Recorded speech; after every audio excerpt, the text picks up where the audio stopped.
Surprise! Oh, Bayaw, kamusta? Oh, tumaba ka. Teka, marami akong pasalubong para sa inyo. Oh, ito, brief. Pasensya na, hindi ko nabalot Oh, marami yan. Ikaw naman, boy, marami kang damit dito tsaka sapatos. Buksan na lang natin mamaya, ha? Teka, nasan nga pala yung asawa ko? Honey! Teka, sandali! Uminom ka muna ng tubig. Ikaw talaga, nagmamadali ka. Sige tara, nauhaw na rin ako eh.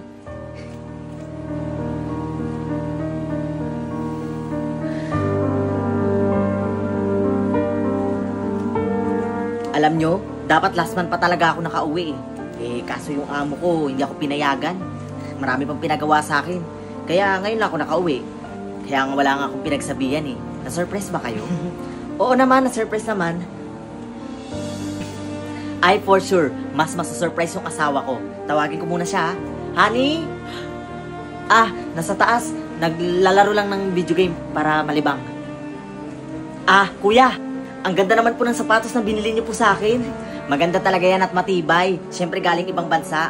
Binilhan talaga kita niyan kasi alam kong mahilig ka mag-basketball. Wala ba yung asawa ko sa taas? Hindi ba yung bumababa dito? Tsaka nga pala, di ba dapat tapos na itong bahay natin? Nagpadala na ako ng ilang milyon para dito. Nadili lang ng konti. Pero ngayong week tapos na to. Alam nyo, mas maganda siguro kung padagdagan natin ng isang kwarto itong bahay. Para pag magkaanak kami ng ate nyo, alam nyo yun? Alam nyo, excited na ako makita yung asawa ko. Honey! Ha? Bakit ako? Ikaw? Diyos ko.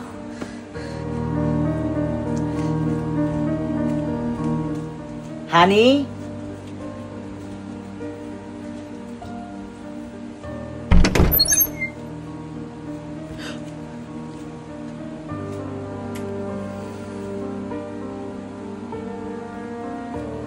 Honey?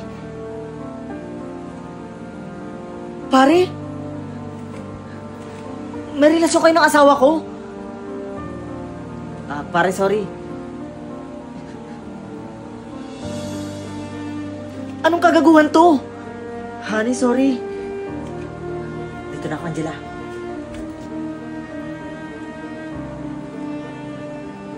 Angela!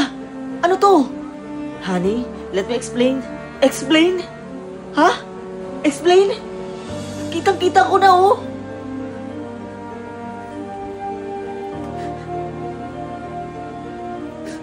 Imbes na ikaw yung i-surprise ko. Ako pa yung na-surprise.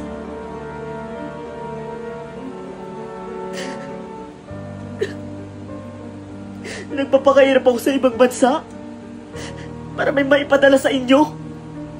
Tapos ito lang gagawin niyo sa akin? Ha? Kaya pala hindi ba tapos-tapos tong bahay? Dahil inuuna mo yung kalandian mo? Grabe ka naman, Angela. Hindi ka man lang naawa sa akin. Alam mo, kung hindi pa ako umuwi, hindi ko pa malalaman yung mga pinaggagawa mo. Napakawala mong kwenta. Honey,